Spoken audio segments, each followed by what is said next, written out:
Kamusta mga kaisla? Ngayong araw mag-expressway tayo gamit tong NMAX. Syempre mamimigay muna tayo ng sticker para iwas huli. Shoutout nga pala sa mga kaisla natin dito sa Cebu.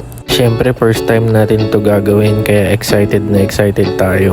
Sa lahat kasi ng madaanan kong expressway, dito lang ang pwede na below 400cc. Kitang kita naman yung ngiti ko dito, sagad hanggang tenga. Meron nga pala sila ditong sariling lane ng motorcycle. At dahil first time natin to gagawin, hindi muna tayo gagaspol at i-enjoyin muna natin yung view. Medyo maluwag nga lang tong helmet ko. Ang expressway na ito ay may habang 8.9 kilometers. Ito na ang pinakamahabang bridge sa buong Pilipinas.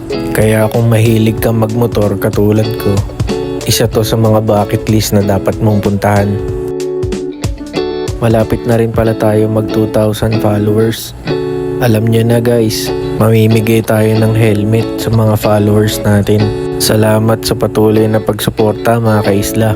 Sisipagan pa natin gumawa ng maraming videos. Kung nagustuhan nyo itong video, i-share nyo ito at i-follow nyo na rin ang mga pages natin. Ride safe and seize the day mga kaisla.